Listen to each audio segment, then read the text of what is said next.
lying, thieving bitch! Those words exploded from my 82-year-old mouth as I slammed the play button on that recording. Rebecca's face went from smug confidence to pure animalistic terror as her own voice filled the room. The old bat won't last a month in that shithole. Once she's dead, the house is ours. My own daughter, the monster I birthed and raised, had thrown me in a roach-infested hellhole 3 days after hip surgery, leaving me screaming in agony without pain meds, all to steal my million-dollar home. Before I tell you how this senile old woman orchestrated the most devastating revenge of their pathetic lives, subscribe to Her Silver Truth for daily stories of elderly women who turn age into their greatest weapon. Now let me paint you a picture of the morning my own flesh and blood arrived at my hospital bed with a smile that would make Satan himself shiver. I'm Evelyn Harper. 82 years old, and I've survived 2 wars, buried a husband, raised 3 ungrateful children, and worked my fingers bloody as a court stenographer for 4 decades. These hands have captured the confessions of murderers, the lies of thieves, and the desperate pleas of the guilty. But nothing prepared me for the betrayal brewing in my own bloodline. You want to know the sick thing about getting old?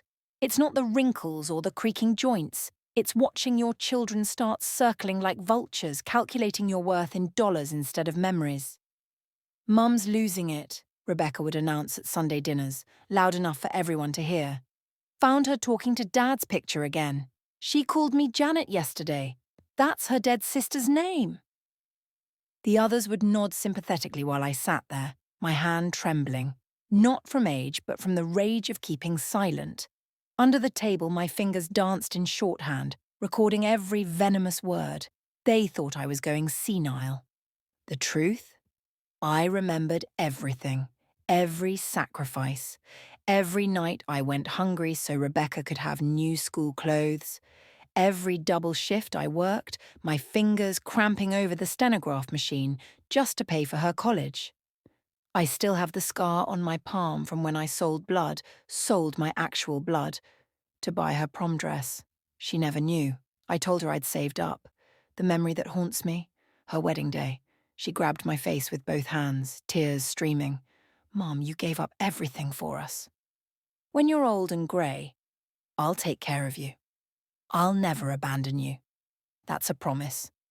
25 years later, that promise would become the cruelest joke of my life.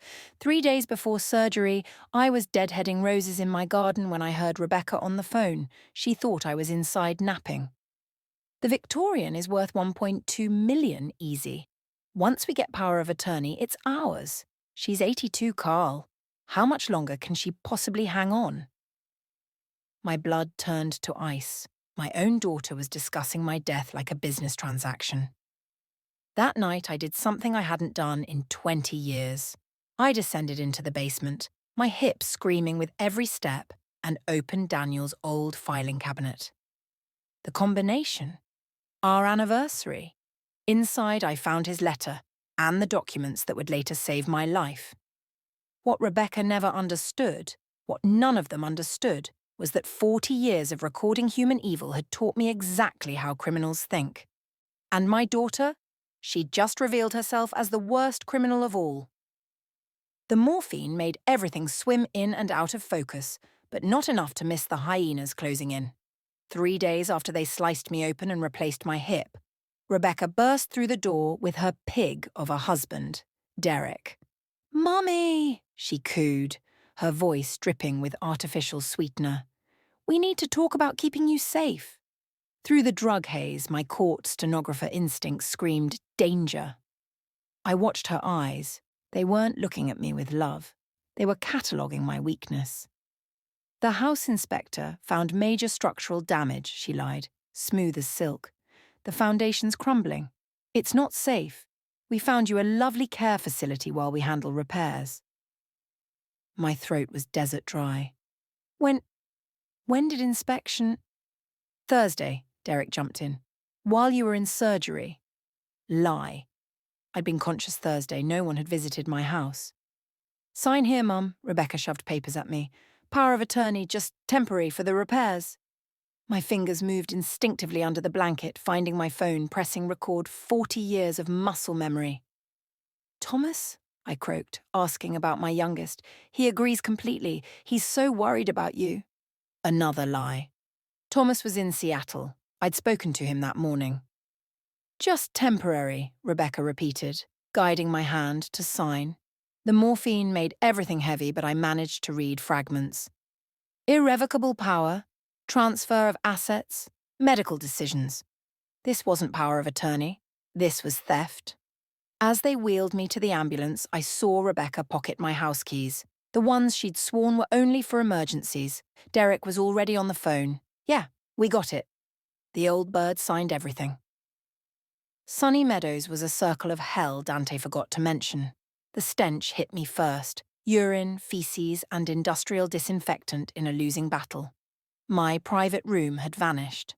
Instead, I was shoved into a closet-sized space with Martha, an 87-year-old dementia patient who screamed all night, every night, "Help me! They're stealing my baby! Help!"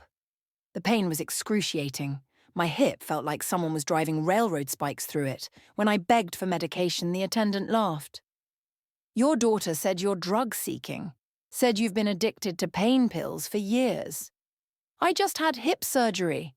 "Sure, Grandma. That's what they all say." For 3 days, I lay in that bed, tears streaming down my face, my body convulsing with agony. They'd given me Tylenol. Tylenol. For a hip replacement. Day 4, I overheard the director talking to someone on the phone. The Harper woman. Daughter only paid for 2 weeks.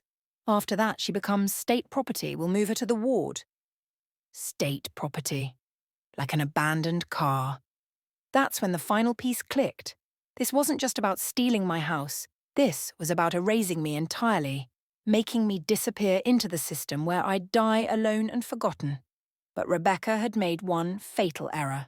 She'd forgotten what I did for 40 years. She'd forgotten that I'd recorded the confessions of murderers, the lies of con artists, the desperate alibis of the guilty.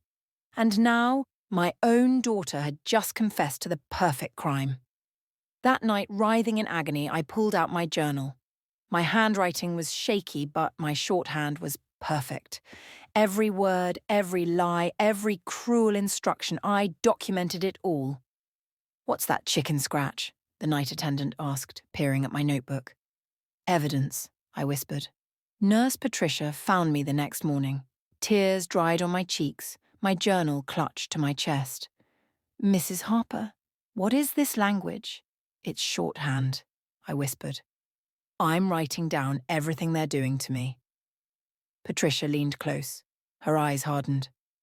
"My grandmother died in a place like this. Her kids dumped her and stole everything. How can I help?" "Get me a phone," I begged, "please." Patricia not only got me her personal phone, she became my documenting angel. Photos of my untreated surgical wound. Recordings of staff admitting Rebecca had ordered them to deny me pain medication. Screenshots of text messages between Rebecca and Derek about the asset. The worst discovery came when Patricia slipped me my admission forms. Under mental status, Rebecca had written, "Advanced dementia, paranoid delusions, believes family trying to harm her. Aggressive, danger to self and others." She was building a case for permanent commitment.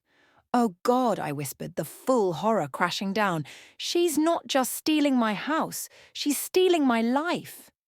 Patricia held my hand as I sobbed. "Not on my watch, Mrs. Harper. Not this time."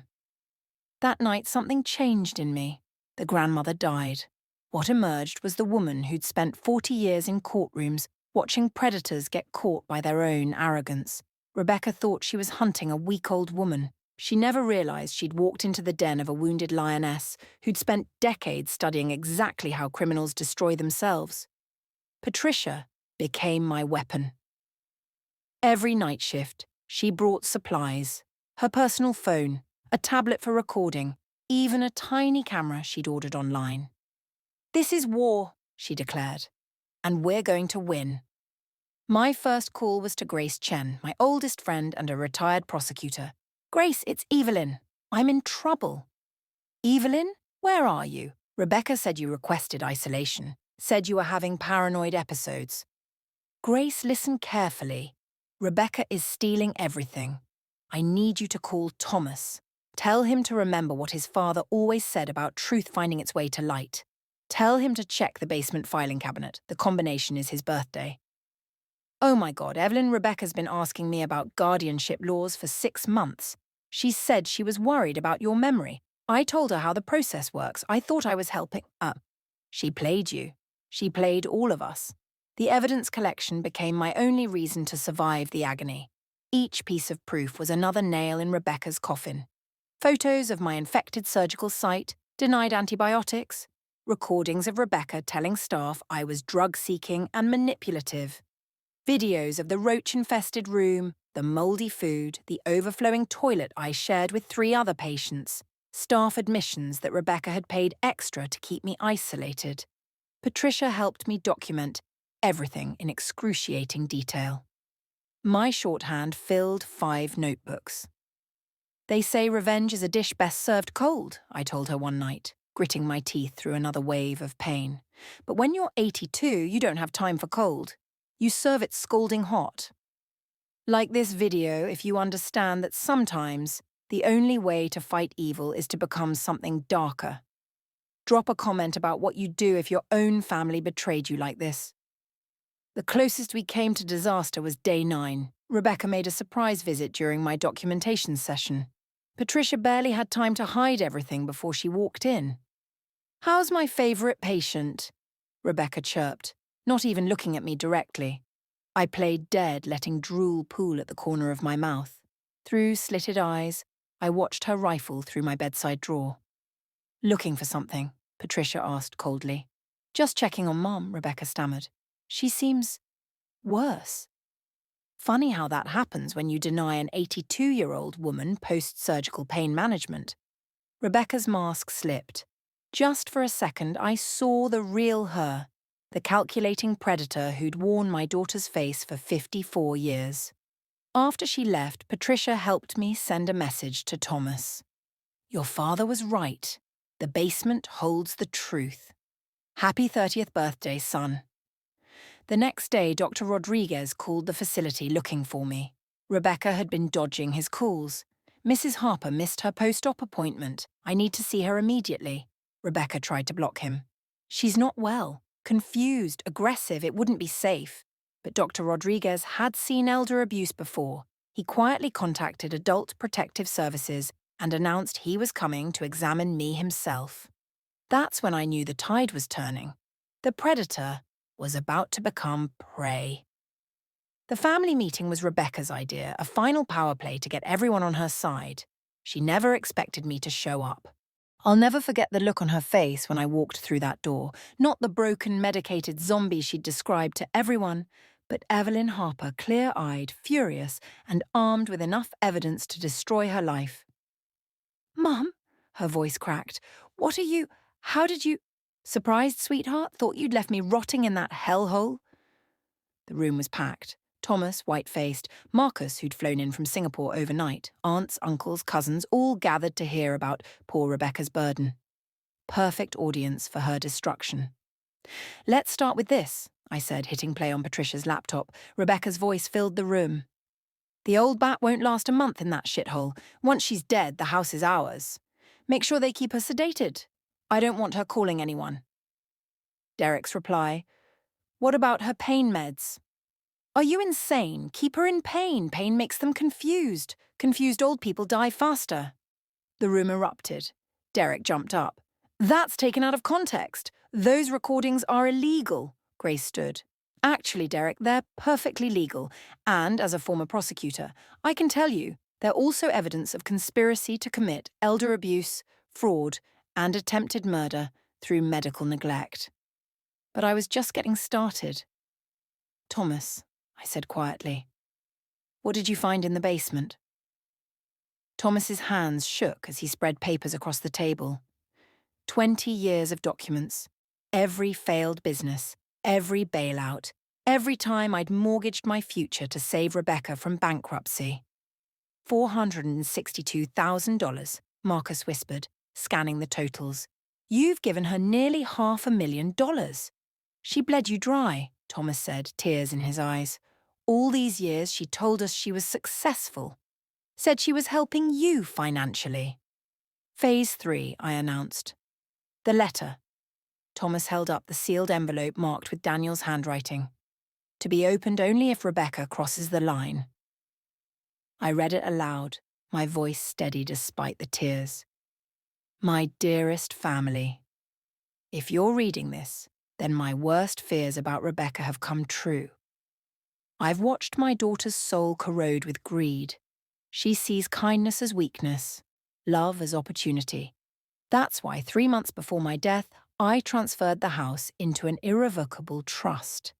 Evelyn can live there for life, but it cannot be sold, transferred, or mortgaged without the unanimous consent of all 3 children and a judge's approval. The documents are with Judge Eleanor Winters. Rebecca can never steal what I have already protected. I pray this letter never needs to be read. Daniel. Rebecca's face went from red to white to grey. No, no, the house is in Mom's name. I checked. I had a title search done. Judge Winters stepped forward. She'd been waiting in the hallway. You checked ownership, not trust status. Your father was my law school colleague. He made these arrangements specifically to protect your mother from you. The final blow came when Dr. Rodriguez testified. He'd examined me that morning, documenting the infected surgical site, the untreated pain, the signs of medical neglect. In 40 years of practice, I've never seen such deliberate cruelty. Mrs. Harper's cognitive function is perfect. These medical records show someone trying to induce death through neglect. I looked Rebecca in the eye, this monster wearing my daughter's face. I knew about the trust all along. I let you continue because I needed everyone to see what you really are. Every signature you forged, every lie you told, every night you left me screaming in agony, I documented it all. You knew? Her voice was small, broken. You let me. I gave you rope, Rebecca. You hung yourself. The criminal charges were staggering.